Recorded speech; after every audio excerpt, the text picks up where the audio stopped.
መንፈስ በኤልሳ ላይ ይጥፍ እንዳደረ እናንተ ደግሞ ከአዲስ አበባ ይህን ተራራ አቋርጣችሁ የመጣችሁት ደግሞ የኤልሳ በረከት ደግሞ በእናንተ እጥፍ ይደርባችሁ። አላ ተነበዩ በመንፈስ ቅዱስ ቅዱሳን ሰብ ተፈኒዮሙ ማኅበ እግዚአብሔር። ክቡር አባታችን የልማት የበረከት አባት መልአከ ኃይል ቆሞስ አባ ሳሙኤል አስፋው የዚህ የደብረ ኃይል ጥንታዊው የአዲስ አበባ የመጀመሪያው የዳግማዊ አፄ ምኒልክ ደብር አስተዳዳሪ፣ ክቡር አሁንም መልአከ ኃይል መምህር ቀለመወርቅ አሰፋ ቅዱስ ገብርኤል ቤተክርስቲያን አስተዳዳሪ፣ የተከበራችሁ ካህናት፣ ምዕመናን፣ ሕፃናት፣ ወጣቶች በሙሉ ቅዱስ እግዚአብሔር ሁላችንን ይባርከን፣ አሜን በሉ። የኤልሳ አምላክ እግዚአብሔር ሁላችንን ይባርከን። ትንቢት ሐዋርያው ቅዱስ ጴጥሮስ ነው ሁለተኛ መልእክቱ በምዕራፍ 1 ቁጥር 21 ላይ ኢይከውንኬ ተነበዮ፣ ትንቢት መናገር ከሰው ፈቃድ ወይም ፍላጎት አይደለም። አላ ተነበዩ በመንፈስ ቅዱስ ቅዱሳን ሰብ ተፈኒዮሙ ማኅበ እግዚአብሔር። የተቀደሱ ሰዎች ከእግዚአብሔር ተልከው በመንፈስ ቅዱስ ገላጭነት መጻያትን ኃላፊያትን አውቀው ተናገሩ፣ በመንፈስ ቅዱስ ተናገሩ ይላል። እንግዲህ የሃይማኖትን ትምህርት ቀድመው ነቢያት ናቸው። ነቢያት መጻያትን የሚሆነውን ነገር የክርስቶስ ወልደ እግዚአብሔርን ሰው መሆን ነው ዋናው። የነቢያት የወልደ እግዚአብሔርን ሰው መሆን ደግሞ በጊዜው ደግሞ ወደፊት የሚከሰተውን ደስታ የሚሆን መከራ በመረዳት ከእግዚአብሔር በመረዳት በመንፈስ ቅዱስ መረዳት ነቢያት ተናግረዋል። እነ ዳዊት አሁን በመንፈስ ቅዱስ መናገር ማለት ቅዱሳት ሰዎች በመንፈስ ቅዱስ ተናገሩ ሲባል ዳዊት አሁን ጌታ ሰው ከመሆኑ በፊት ናሁ ሰማይናሁ በኤፍራታ ወረከብናሁ ውስተ መገዳም በጎል ተጥሎ በጨርቅ ተጠቅልሎ በግዝ ሕፃናት ሲያለቅስ ሰማ ነው የክርስቶስን ልደት። እንደገና ቀነውን ደዌ እንግዲህ ይሄ ደግሞ ስቅለቱን ትንሣኤውን ይዜ እትነሣ ይቤ እግዚአብሔር ዛሬ እነሳለሁ ዋግሄድ ቦቱ በዲያብሎስ እገለጥበታለሁ አርገ እግዚአብሔር በይባቤ እግዚአብሔር ሰጋደ ይመጽእ እያለም ዳግም መምጣቱን እርገቱን ዳዊት በመንፈስ ቅዱስ ተናግሯል። እንደገና እነ ኢሳይያስ ደግሞ ሕፃን ተወልደ ለነ ወልድ ተወለደ። እንግዲህ በመንፈስ ቅዱስ መናገር ማለት ኢሳይያስ ድንግል በድንግልና ጸንሳ ተወልዳለች ከ600 ዘመን በፊት ከ600 ዓመት በኋላ የሚሆነውን መናገር ማለት ነው። እና በዚህ መሰረት እንግዲህ ከነቢያት አንዱ ነቢዩ ቅድም አባታችን እንደነገሩን ነቢዩ ኤልሳ ነው። በመንፈስ ቅዱስ ገላጭነት መጻያትን ኃላፊያትን እያየ ከእግዚአብሔር እየተነገረ እያሰበ በመንፈስ ቅዱስ የተናገረ ነው። እንግዲህ ኤልሳ የነቢዩ የታላቁ የመናኒው ሰማይ ወደ ሰማይ ያረገው የነቢዩ ኤልያስ ደቀ መዝሙር ነው። ኤልሳ ከአንደኛ ነገሥት ከምዕራፍ 19 ቁጥር 13 ጀምሮ እስከ ነገሥት ሁለተኛው ነገሥት እስከ ምዕራፍ 13 ድረስ በግልጽ ታሪኩ የተመዘገበለት ነቢይ ነው። ኤልሳ ወደ 12 ጥማድ በሬ የነበረው በሀብት የኖረ ነው እና ኤልያስ ሲያልፍ መጎናጸፊያውን ሲጥልበት ያን ሁሉ እርግፍ አድርጎ ከኤልያስ ጋር የመነነ እንዲያውም የምናኔ መጀመሪያም ኤልሳ ነው። ያን ሁሉ ሀብት ትቶ ከኤልሳ ኤልያስ ደቀ መዝሙር ሆኖ የመነነ መናኝም ነው፣ ነቢይም ነው፣ ጻድቅም ነው። እንዲያውም ኤልሳ ቅዱሱ የእግዚአብሔር ሰው ብለዋለች አንቺ ሱናማዊቱ። ቅዱስ መሆኑንም የእግዚአብሔር ሰው መሆኑንም በመጽሐፍ ቅዱስ የተጻፈለት ነው። እንግዲህ ኤልያስ ወደ ሰማይ ሊያርግ በተለይ በሁለተኛ ነገሥት በምዕራፍ 2 ከቁጥር 1 ጀምረን ስናነበው ኤልያስ ወደ ሰማይ ያረገበት ዋናው ለአምልኮተ እግዚአብሔር ቀናኢ ስለነበረ እንዲያው የኤልያስን ታሪክ ታውቁ እንደሆነ አንድ ጊዜ ተናዶ የሰው ክፋት አናዶት ይህን ኤልዛቤል የእነ አክዓብ ክፋት ተንኮል የሚደረገው ኃይል ሁሉ አልገባቸው ስላለ ኮነ እንከሰ ንስአ እግዚኦ ለነፍሴ ነፍሴን ውሰዳት ይበቃኛል ልሙት ብሎ ኤልያስ ልሙት እግዚአብሔር እንደሚሰማ ያውቃል። ሲለምን እሳት ከሰማይ እየወረደለት መስዋዕት ያደረገለት ልሙት ብሎ ከልቡ ነው የጸለየ። ግን ልሙት ብሎ ሲጸልይ የእግዚአብሔር መልአክ ለኤልያስ ህብስት ይዞ ጽዋ ይዞ መጥቶ መገበው ብላለው ይላል። ይችን መምህራት የዘላለም ሕይወት የሆነች ዕፀ ሕይወት ናት። እንዳያረጅ እንዳያፈጅ እንዲሰወር ያደረገችው ይቺ ምግብ ናት ይላሉ መምህራት። እና እንግዲህ ኤልያስን የተከተለ ነው ኤልሳዕ።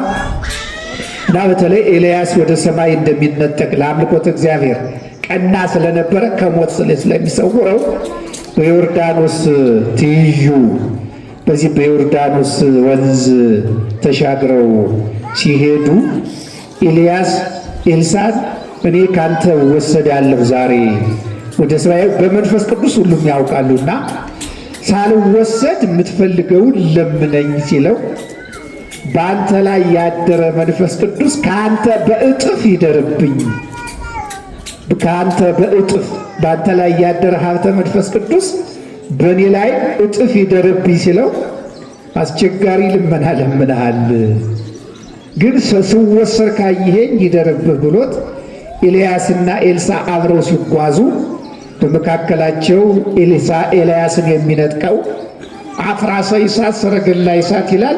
ይሄ ፈረስ ሰረገላ ማለት ደግሞ መጓጓዣነቱን ለመግለጽ ነው እንጂ ኃይል ነው። ይሄ እግዚአብሔር ኃይል ብርሃን፣ የእሳት የነፋስ ብርሃን፣ ሰረገላ ብርሃን ማለት መጓጓዣ እና ኤልያስን ወደ ሰማይ ሲወጥቀው ሲነጥቀው ወደ ሰማይ ሲያሳርገው ኤልያስ አየና መጎናጸፊያውን ሰጠው ነው የሚለው። እና በዚህ ጊዜ የኤልያስ መንፈስ በኤልሳዕ ላይ እጥፍ አደረ ነው የሚለው።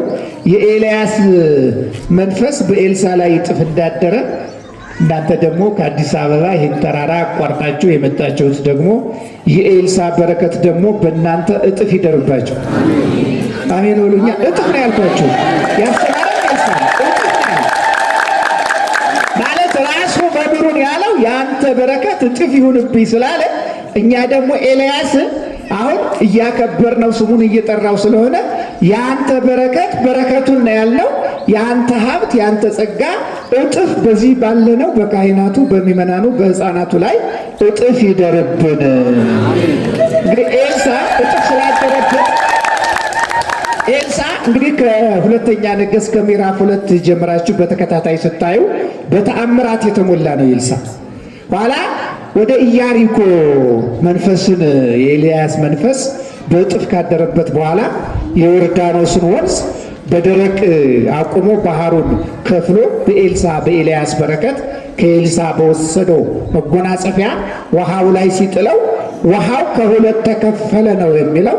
በደረቅ ተሻገረ እና ከዚያ ኢያሪኮ ወደ ተባለች ኢያሪኮ አሁን ኢያሪኮ ያው በኢትዮጵያ ቤተክርስቲያን ኢየሩሳሌም ኢያሪኮ ሥላሴ ቤተክርስቲያን አለ እና ወደ ኢያሪኮ ሲሄድ ይቺ ኢያሪኮ የተባለች መንደር የሚጠጣ ውሃ እርጉዝ የሚያስጨነግፍ ለተክል የማይሆን በጣም ከባድ የሆነ ነገር ስለነበረ እሱ ይቺ ሀገር እንዴት ናት ሲል ይቺ ሀገር ጥሩ ነበረች፣ ግን ውሃ የሚጠጣ ውሃ እርጉዝ ያስጨነግፋል፣ መራራ ነው፣ ጨውነት አለው። በነገራችን ላይ ውሃ መራራም አይደለም ጣፋጭም አይደለም። ውሃ ሕይወት ነው። አሁን የእግዚአብሔር መንፈስ በውሆች ላይ ይሰፍ ነበር ማለት ውሃ ሕይወት ነው ይላል። ውሃ ሕይወት ያደረገው መንፈስ ቅዱስ ነው እና ውሃ የሚጥምም የሚመርም አይደለም። ሕይወት ስለሆነ እንደ ምራቃችን ነው። ውሃ ሕይወት ነው። ውሃ ቆይቶ ነው የሚስማማ፣ ጣፍቶን አይደለም፣ ጥም ነው የሚቆርጠው። እና ውሃው መራራ ነው ሲሉት ማሰሮ አንጡልኝ፣ ጨው አንጡልኝ ብሎ ኤልሳዕ በተሰጠው የኤልያስ ጸጋ በተሰጠው ሀብተ መንፈስ ቅዱስ ማሰሮ አድርጎ ጨው አድርጎ ሲጸለይበት ከጸለይበት በኋላ ኤልሳዕ የተናገረው ይህንን ውሃ እግዚአብሔር ፈወሰው ነው ያለ። ያ መራራ የነበረውን ውሃ የሚጠጣ ውሃ አደረገው ነው የሚለው። መራራ ኑሯችሁን ያጥምላችሁ ቅዱስ ኤልሳ ነቢዩ ኤልሳ። የከፋችሁን ነገር መራራ ውሃው መራራ ነበረ፣ ፈወሰው። እግዚአብሔር ፈወሰው ነው ያለ ኤልሳ። ይህንን ውሃ እግዚአብሔር ፈውሶታል። ከአሁን በኋላ መራራ የሚያስጨነግፍ አይደለም፣ እግዚአብሔር ፈወሰው ነው የሚለው። አሁን ጴንጤ ቅዱሳን አይችሉም ይላል። እነሱ እኮ ቻልን አላሉ። ግን ውሃው የተፈወሰ በኤልሳ ጸሎት ነው። ኤልሳ የተናገረው ግን ውሃውን የፈወሰው እግዚአብሔር ፈውሼዋለሁ ብሏል። ቅዱሳንን ስለሚሰማ ነው። ፈዋሽ እግዚአብሔር ነው። ግን ይህንን ውሃ እግዚአብሔር ፈውሶታል ብሏል ኤልሳ። ኤልሳ ውሃውን ከመፈወስ ባሻገር በዚህ በቅዱስ መጽሐፍ በሁለተኛ ነገሥት በምዕራፍ 2 በምዕራፍ 3 ላይ ደግሞ ያደረገው አንዲት ድሃ ሴት ነበረች ይላል። ይሄ መጽሐፍ ቅዱስ ነው፣ ጴንጤ ሁሉ የያዘው። አንዲት ድሃ ሴት ነበረች፣ ባሏ ሞተ፣ ከነቢያት ወገን ናት። ኤልሳ እንደመጣ ሰምታ እኔ ትንሽ ሀብት ነው ያለኝ፣ ባለ ዕዳ ልጆችን ከአሽከር ሊያርጎ ሊወስደብኝ ስለሆነ እባክህ እርዳኸኝ አለችው ኤልሳን። እኛንም ይርዳን ቅዱስ ኤልሳ። አሁን እዚህ የመጣችሁት እንርዳችሁ፣ ችግር ያውቃል ኤልሳ። እርዳይ ስትለው ምን ላርግልሽ አላት። ባሌ ሞተ፣ ባሌ ዕዳ አለበት፣ የምከፍለው ስለሌለኝ ልጆቼ በአሽከርነት አሁን ሊሸጡብኝ ነው ስትለው ምን ላርግልሽ አላት። ቤቷን ባረከላት። በቤቷ ውስጥ ያለውን የዘይት ዕቃ ማሰሮውን፣ የእህል ማስቀመጫውን፣ ጎተራውን ሁሉ ክፍት አድርጊ፣ ማድጋ ተዋሺ እና ቤቱን ወደኋላ ቆልፈሽ ተቀመጪ አላት። ወዲያው ይቺ ሴት የዚችን ሴት ቤት ኤልሳ ባረከው። ሲባርከው በቤቱ እህል ሞላ፣ ዘይት ሞላ። ቤታችሁን ይባርክላችሁ። ዝም ብላችሁ አትመለሱ። በረከት ይዛችሁ ቤትሽን ኤልያስ ማለት ኤልሳ ቤቷን ባረከው። የዘይቱ ዕቃ ሁሉ ሞላ፣ ቤቱ ሁሉ በፍሬ ተሞላ። መጣችና ነቢዩ ወይ ቤቴ በበረከት ተሞልቷል፣ ዘይት አለ፣ ሁሉም አለ አለችው። እንግዲያ ዘይቱን ግማሹን ሽጭና ለዕዳሽ ክፈይ፣ ቀሪውን ተመገቢ ብሎ የዚያችን ሴት ባሏ የሞተባትን ሴት የባረከ ልጆቿን ከአሽከርነት ያዳነ ነቢዩ ኤልሳ በዚህ ቤተ መቅደስ ያገኛችሁትን ሁሉ ኑሯችሁን ይባርክላችሁ። የጎደለ ይሞላል ኤልሳ። ባጭሩ የጎደለ ይሞላል ኤልሳ። የጎደለ የቅዱስ ተክለ ሃይማኖት አባት የአቡነ ተክለ ሃይማኖት አባት ጸጋ ዛብ የሚበላ ጠፍቶ ነበር። የረሃብ ዘመን ያው በአቡነ ተክለ ሃይማኖት እንደተወለዱ ሽፍቶች መጥተው አገሩን አቃጥለው ስለነበረ አቡነ ተክለ ሃይማኖት ሲወለዱ ምንም አልነበረም ይላል እና እግዚአብሔር ከዛሬ እራት በስተቀር ምንም የለንም ብላ ለካህኑ ተናገረች። የቄስ ቤት ደግሞ አዲስ አበባ እንኳን እናንተ ስላላችሁ ችግር የለም፣ ድህነት አለ በቄስ ቤት። እኔ የመርጌታ ልጅ ነኝ፣ በድህነት ነው ያደግነውና ምንም የለም ስትል ጸጋ እግዚአብሔር ለባሏ ተናገረች። እሳቸው ወዱና ከታቦተ ሚካኤል ላይ ቅዱስ ሚካኤል እራት ምንድን ነው የምንበላ ብለው ተደፍተው መቅደስ ገብተው ይጸልዩ ጀመር። ተክለ ሃይማኖት ተወልደዋል። ተክለ ሃይማኖት ተወልደው ደግሞ ያቺ ትንሽ ስንዴ ናትና ስትለቅም እግዚአብሔር ምርር ብለው አለቀሱ ተክለ ሃይማኖት። ኋላ የምታደርገው ስታጣ እግዚአብሔር የምትለቅማትን ስንዴ ወደ ሕፃኑ ጠጋ ያለምለም ሕፃን ሲነካት ያቺ ስንዴ ቲፍ ብላ ሞላች ይላል። በእንቅቡ ቲፍ ብላ በዚህ ልጅ ቤት የተባረከ ብላ እግዚአብሔር የጉተራው የስንዴውንም የባቄላውን ጉተራ ስትነካው ጉተራው ሞልቶ ተንጠበጠበ፣ ሞላ፣ ፈሰሰ ነው የሚለው ተክለ ሃይማኖት በሕፃንነት። ኤልሳ ምንድን ነው ያደረገው? ይላል ኤልሳም ትንሹን ነው ያበረከተው። እንደገና ይችን ሴት እንግዲህ አቡነ ተክለ ሃይማኖትም ያደረጉት የመጽሐፍ ቅዱስ ላይ ያለው ይሄ ነው። አንዲት ደግሞ ሱናማዊት ሴት የምትባል እዚሁ ሶስተኛው ምዕራፍ ላይ ሁለተኛ ነገሥት ያለች ናት። ይቺ ሴት ደግሞ ኤልሳ በዚያ ሲያልፍ ወደ ኢያሪኮም ሲያልፍ ወደዚያም ሲተላለፍ ባሏን ይሄ እሷ ናት እንዲያውም ይሄ ቅዱስ ነው፣ የእግዚአብሔር ሰው ነው፣ እቤታችን አጠገብ ቤት እንስራለት፣ ማረፊያ ለኤልሳ እኮ ነው ማረፊያ እንስራለት፣ ሲመጣ የሚያርፍበት ጠረጴዛም እናስቀምጥ እና ይረፍ እኛን ይባርከን ብላ ሲመጣም ጠብቃ ትመግበው ነበር። ኤልሳዕ ሲሄድም ትመግበው ነበር። ተሷ ቤት ያርፍ ነበር። አሁን ካህን የምትመግቡ ምእመናን አንዳንድ አባቶችን መመገብ አሁን ኤልሳዕ ይቺ ሱናማዊቱ ሴት ሲመጣ ሲሄድ ትመግበው ነበረ። አንዳንድ እናቶች ካህናትን የሚመግቡ ቀድሰው የወጡትን የሚመግቡ እና ለባሏ መመገብ ብቻ ሳይሆን የሚያርፍበትም እናርግለት አለች። ኋላ ገያዝ የሚባል ደቀ መዝሙር ኤልሳዕ አለው እየተመገበ ስለሆነ ለዚች ሴት ምን እናርግላት አለ። ልጅ የላትም መሃን ናት አለው። ከዚህ በኋላ ይችን ሴት ምን አላት ኤልሳዕ? አንቺ የዛሬ ዓመት ወንድ ልጅ ትወልጃለሽ አላት። ኧረ እግዚአብሔር ነቢይ ወይ ባሌ አርጅቷል፣ እኔም እኮ ሸምግያለሁ እንዳትዋሸኝ አለችው። ትወልጃለሽ፣ መንፈስ ቅዱስ ነግሮኛል ትወልጃለሽ አላት። ይቺ ሴት በስተርጅና እንደ ሳራ ከባሏ ከሽማግሌ ባሏ በዓመቱ ወንድ ልጅ ወለደች። ያልወለዳችሁ ልጅ ይስጣችሁ፣ ልጅ ይስጣችሁ። ግን አሁን ሰው በዛ ስለሚል የወለዳችሁን ኤልሳዕ ያሳድግላችሁ እና ይሄ ልጅ ተወለደ፣ አደገ ከአባቱ ጋር ይላል። ይሄ ልጅ አንድ ቀን ይላል፣ በእውነቱ እዚሁ ቅዱስ መጽሐፍ ነው የምነግራቸው። አንድ ቀን ወደ አባቱ ወደሚሰራበት ወደ ስራ ቦታ ሄዶ ራሴን ብሎ ልጁ ታመመ ይላል። አሁንም ጸማሙ እኔ ራስ ምታት አለብኝ በሕይወቴ ራስ ምታት በተማሪ ቤት የዛሬ 40 ዓመት የጀመረኝ ራስ ምታት አሁንም አለብኝ፣ አይለቀኝም። አንድ ባሕታዊ ጸጋህ ነው አትድንም ብለውኛል፣ ግን አይገልህም፣ እሱ አይደለም ብትሞት በእሱ አይደለም ብለውኝ አንድ ገዳም ባሕታዊ ስለነገሩ አልፈራውም። እና ይሄ ልጅ ራሴን ስላለ ወደ እናቱ ውሰደው አለና ሎሌውን ለአባቱ ሰጠው። እናቱ ጋር ሲደርስ ልጁ ሞተ፣ ሬሳ ሆነ። በኋላ ይቺ ሴት ወዲያው ወደ ኤልሳዕ ሄደችና ቶሎና ቤት እፈልግሃለሁ አለች።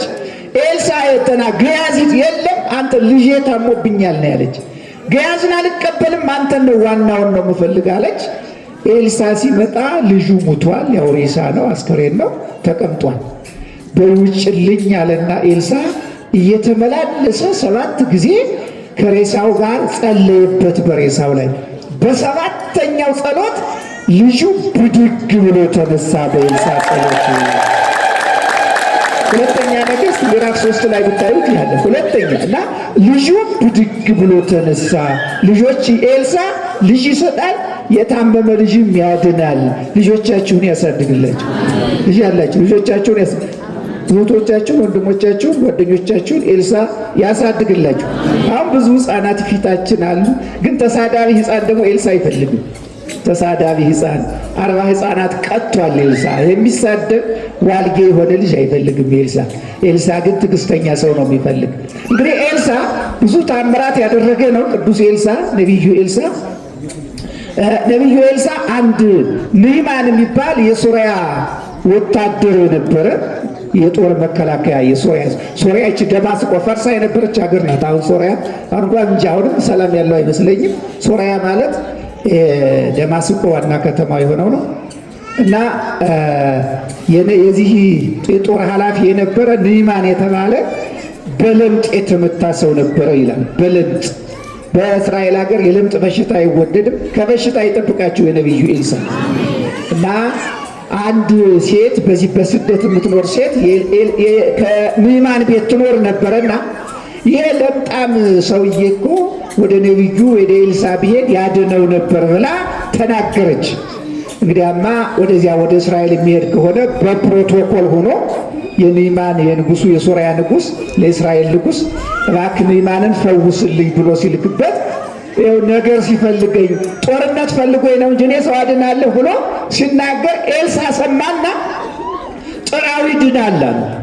እና ያ የጦር ሰው ያ የጦር ሚኒስትሩ መጣ፣ ወደ እስራኤል መጣና ወደ ኤልሳዕ ቀረበ። አድነኝ አለው። ሂድና ዮርዳኖስ ብቅ ጥልቅ ብለህ ስትጠመቅ ለምጥ ይለቅሃል አለ። ተናደደ። እኔ በእጁ ዳሶ የሚያድነኝ መስሎኝ ነው እንጂ እንዴት የውሃማ አገር የሞልቶ ይል ሲለው ሰዎቹ ቀላል ነገር ነው ሂድና ብቅ ጥልቅ ብለህ ታጠብ ሲሉት ወዲያው ያ ለምጥ በለምጥ የነደደው አካሉ ዮርዳኖስ ወንዝ ገብቶ ብቅ ጥልቅ ሲል እንደ ነቢዩ እንደ ኤልሳዕ ቃል ለምጡ ለቀቀው። ወለላ መሰለ መጥቶ ኤልሳዕ ፊት ሰገደ ነው የሚለው። ከኤልሳዕ ፊት መጥቶ ሰገደ እና እኔ እንግዲህ ያንተን አምላክ እግዚአብሔርን አመልካለሁ፣ አንተ ያንተን አምላክ ነው የማመልክና ጌታዬ ንጉሱ የሶርያ ንጉስ ወደ ጣዖት ቤት ሲገባ ከዚህ ከአንተ ስር ከእስራኤል ከዚህ እግዚአብሔር ከሚመለክበት አፈር ወስጄ እሱን ደልድዬ ስሰግድ ለእግዚአብሔር እንደሰገድኩ እንዲቆጠርልኝ ለአምላክህ ንገርልኝ አለው። ይሁንልህ አፈር ዞ ነው የተመለሰ ንዕማን እና በዚህ መሰረት አሁን አፄ ምኒልክ በነገራችን ላይ ከደብረ ሊባኖስ አፈር አምጥተው መርካቶ ያለውን ተክለ ሃይማኖት ተከሉት የሚባል ከደብረ ሊባኖስ አፈር አምጥተው ነው። ልክ እንደ ንዕማን ማለት ነው። ኤልሳ ነው የፈቀደ። እሺ አፈር ውሰድና እሱ ጣዖት ቤት ገብቶ ሲሰግድ አንተ ደግሞ እዚህ አፈር ላይ የእግዚአብሔርን ስም እያነሳ ስገድ ብሎ ያዘዘ ኤልሳ ነው። እንግዲህ ኤልሳ በተአምራት የተሞላ ታላቅ ነቢይ ነው። በረከት ያለው ነቢይ ነው። የኤልሳ በረከት በሁላችን ላይ ይደርብን።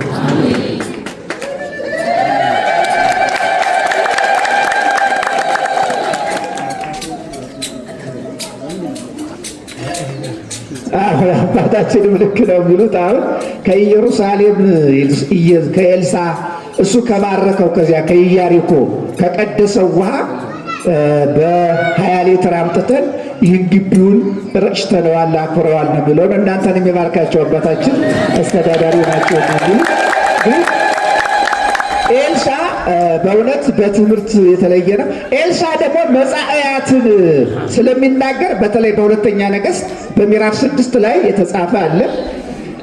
የእስራኤል ንጉሥ አደጋ እንዳይደርስበት ይቺ ሬማት ዘገላድ የምትባል አንድ ጊዜ ሶርያ አንድ ጊዜ እስራኤል የሚወስዷት የተፈለገች ቦታ ናት እና የሶርያ ንጉሥ ይችን ቦታ ለመውሰድ ሲል ኤልሳ የእስራኤልን ንጉሥ ተጠንቀቅ እያለ መጻያትን ስለሚያውቅ አትሂድ ከአደጋ ተጠበቅ እያለ ስለሚመክረው ወልደ አዴር የተባለው ንጉሥ ደግሞ እኛ ጋር ምስጢር እያወጣ የሚመርጅ ለእስራኤል ንጉሥ ማን ነው ብሎ ሲናገር ኧረ መጻያትን ኃላፊያትን የሚናገር ኤልሳ የሚባል ነቢይ አለ ብሎ ተናገሩት። አንገቱን አስቆርጣለሁ ብሎ ጦረኞች ልኮ ኤልሳን ቤት ከቦት አደረ ነው የሚለው ወልደ አዴር በሰራዊት። ኋላ ገያዝ የተባለው ሕፃን የኤልያስ ሎሌ ወደ ውጭ ሲወጣ ቤቱ ተከቧል። ኧረ ሰው ከቦናል፣ ጠላት ከቦናል ሲል ኤልሳ ጸለየ። ቅስቶቱ ለዚህ ሕፃን ግለጥለት ሲል እነዚያ የፈረስ የመጋዣ ስብስብ ነው። በኤልሳ ቀኝ በኩል ደግሞ መላእክት ሰይፈ እሳት ብርሃን ለብሰው ሰይፍ ሰረገላ አፍራሰ እሳት ሰረገላ እሳት ይዘው በኤልሳ ቀኝ ደግሞ መላእክት ቁመው ይጠብቁት ነበር። ኤልሳ ለሚለው ይላችሁ መላእክት የጠበቁት ነው ቅዱስ ኤልሳ። መላእክት በቀኙ እነዚያ ፈረሰ እሳት የደካሞች ናቸው። ኋላ ወጣና ጸለየባቸው ኤልሳ አይናቸውን አይነ ልቡናቸውን አውራቸው ብሎ ምን ወሰዳችሁ ከኤልሳ ብሎ ወደ እስራኤል ንጉሥ ወሰዳቸው ነው የሚለውና እንግዲህ ኤልሳ ታምራት ያደረገ ታላቅ ነብይ። እንዲያውም ኤልሳ ካደረገው ታምራት የሚደነቅለት ደቀ መዛሙርት በዙ ይላል። ደቀ መዛሙርት ሲበዙ እንጨት ቆርጠን ወንዝ ወርደን እንምጣ ብለው እንጨት ለመቁረጥ ሰው ምሳር ሄዱ እና እንጨት ብዙ እንጨት ከቆረጡ ምሰሶ የሚሆን እንግዲህ ቤት የሚሰራ ተማሪ ቤት የኖራችሁ ታውቃላችሁ።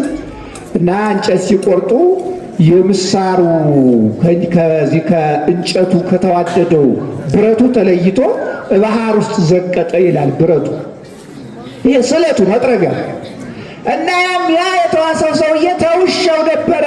እዚህ ባህር ውስጥ ገባ፣ ማን ያወጣልኛል ብሎ ሲጸልይ ለኤልሳ ነገረው። ስለ ኤልሳ እያለቀሰ ሲነግረው ኤልሳ ይላል በእውነቱ የጭንቅ ነገር ነው። ቅርፊቱን መስቀለኛ አድርጎ ባህር ላይ አማተበበት። ሲያማተበበት ያ ባህር ውስጥ የገባው ምሳር ብረቱ ወደ ላይ ወጥቶ ተንሳፈፈ ነው የሚለው። ኤልሳ እንግዲህ ታምራት ያደረገ ነው እና ዛሬ እረፍቱ ነው። ኤልሳ ካረፈም በኋላ ከተቀበረም በኋላ በአጽሙ ሙት ያስነሳ፣ በሕይወቱ ሙት ያስነሳ ታላቅ ነቢይ ነው። የእሱ በረከት በሁላችን ላይ ይደር። እንግዲህ ነቢያት በእውነት በረከታቸው የነቢያት የቤተ ክርስቲያን መሰረት ነቢያት ናቸው። ቅዱሳን ነቢያት እነ ኤልሳ ደግሞ እመቤታችንን ልህኩት ብሎ ያቺ በአንዲት ልሁብት በዚያች መስሎ የተናገረ ነው ኤልሳ። የኤልሳ በረከት ከሁላችን ላይ ይደር። እንግዲህ ኤልሳ እንዳልኳችሁ ችግር የሚፈታ ነው፣ ቤት የሚባርክ ነው። ኤልሳ ታላቅ ነቢይ ነው። የኤልያስ ደቀ መዝሙር ነው። እሱ በጣም ብዙ ነገር ያደረገ የባረከ ነው። በክፉ ቀንም ደግሞ በዚያ በረሃብ ዘመን ደግሞ ነገ ይሸመታል፣ ነገ ምንም ሳይሆን ጠፍቶ በነበረ ጊዜ ነገ ቁና እህል ይገኛል ብሎ በትንቢት ተናግሮ በረከት ያመጣ ቁና እህል የተገኘ ተበልቶ እንዲታደር ያደረገ ነው ኤልሳ። ሀገራችንን ይባርክልን። እስቲ ሀገራችንን ይባርክልን። ወደ ኤልሳ ዘንድሮ አይሳችሁ ጥሩ ዘመን ነው በእውነት ሚመና ሀገራችን ኢትዮጵያ ዘንድሮ በምርት የተሞላችበት በእውነት ቀድሞ ነው የዘነመ። አሁን በገጠሩ የሀገራችን ክፍል በጣም ብዙ እህል ያለ ብዙ እህል የደረሰ በጣም ለሸትም የደረሰ ያለበት ዘመን ነውና እግዚአብሔር ሀገራችንን ይባርክልን ይጠብቅልን። እንግዲህ ቅዱስ ራጉኤል ሁላችንን ይጠብቀን። እስቲ ራጉኤል በሉት። ራጉኤል ታላቅ መልአክ ነው። ስለ ራጉኤል አንዲት ቃል ብቻ ተናግሬ ጨርሻለሁ። ራጉኤል ይሄ ታላቁ የአፄ ምኒልክ ታቦት ነው፣ የንጉሥ ታቦት ነው። እኔ እንግዲህ ወደ 40 ዘመን ያህል መጽሔት አዘጋጅ ነኝ። ቋንቋ እችላለሁ፣ ተረጉማለሁ፣ ስራዬ እና አንድ ሳነብ ያገኘሁትን ልንገራቸውና ልጨርስ። ምንድነው ግርማዊ ቀዳማዊ አፄ ኃይለ ሥላሴ ኢትዮጵያ በጣሊያን ተወራ በነበረ ጊዜ ሊግ ኦፍ ኔሽን የሚባል የተባበሩት መንግስታት መጀመሪያ ናት። ከኢትዮጵያ የተባበሩት መንግስታት አባል ናት እና የኢትዮጵያን ችግር ጃንሆይ ሲያቀርቡ ጣሊያኖች እነዚህ አውሮፓውያን እየጮሁ አላናግራቸዋሉ ይባላል። እየተንጫጩ እሳቸው አገሬ በግፍ ተወራለች፣ የተባበሩት መንግስታት ተሽሯል፣ ቻርተሩ ተጽፏል ሲናገሩ ጣሊያኖች እየጮሁ እያንቧረቁ የጃንሆይ ድምፅ እንዳይሰማ ሲያደርጉ በፈረንሳይ ነበር በፈረንሳይኛ ቋንቋ የሚናገሩ እና ኋላ ስላልተሰማ ጃንሆይ ተቆጡ ይባላል። ጃንሆይ አዝነው ቤታቸው ሲገቡ እቴጌ መነን ሙሁነዋል አሉ፣ አላናግራሉ። ሙሁነዋል ሲሏቸው ዝም አሉ። ኋላ ሲሰሙ አላናግራቸው ብለው ነው ጣሊያኖች ሲሉ እቴጌ መነን ምንድን ነው ያሉ? ታላቁ መልአክ በደንብ ስሙ። ይዝመናል ዝም ተረት አይደለም የምነግራቸው፣ የሆነ ነገር ነው የምነግራቸው።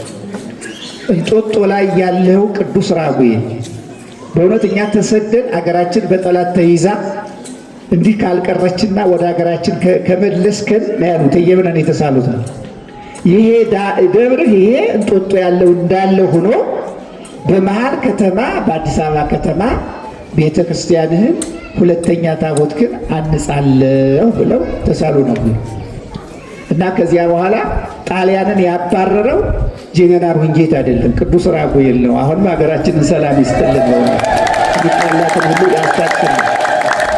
ጣሊያንን እያሯሯጠ ከኢትዮጵያ ያስወጣው ቅዱስ ራጉኤል መሆኑን ከዛሬ ጀምራችሁ እወቁ። እስቲ ቅዱስ ራጉኤል አሁንም ሀገራችንን ሰላም ያድርግልን፣ ያፋቅረን በሉ እስቲ ያፋቅረን፣ ሰላም ይስጠን። እንግዲህ በወዲያም በውጭም ያላችሁ እዚህ ኑና ኤልሳ በረከት አለው ትንሽ መባ በእውነት ይሄ ኤልሳን የሚዘክሩ ሰዎች አሉ። አሁን ሁላችሁ እኔ አዲስ አበባ እንግዲህ ታውቁታላችሁ፣ እህል ብሉ ተብሎ አይታወቅም፣ በሰላም ሂዱ ነው። ዛሬ አባታችን አስተዳዳሪው መላክ ኃይል ሁላችሁ ቀምሳችሁ ቁርስ ስላላችሁ ደስ ይበላችሁ። መጀመሪያ ሳትበሉ አትሄዱ ሁላችሁ። እናንተ ደግሞ እንግዲህ ለኤልሳ በረከት የሚሰጥ ነው። በእውነቱ ኤልሳ በረከት ስላለው እዚህ በኤልሳ ላይ ያደረ በኤልያስ ያደረ በረከት በኤልሳ ላይ እንዳደረ በኤልሳ ላይ ያደረ በረከት ደግሞ በሁላችሁ ይደርባችሁ። አሜን በሉ እስቲ። ላይ ያደረ በኤልሳ ላይ እጥፍ ሆኖ ያደረ ጸጋ በእናንተ ላይ የሚደርስ ስትለቅም እግዚአብሔር ምርር ብለው አለቀሱ። ተክለ ሃይማኖት ኋላ የምታደርገው ስታጣ እግዚአብሔር የምትለቅማትን ስንዴ ወደ ሕፃኑ ጠጋ የዓለምለም ሕፃን ሲነካት ያቺ ስንዴ ቲፍ ብላ ሞላች ይላል በቅሙ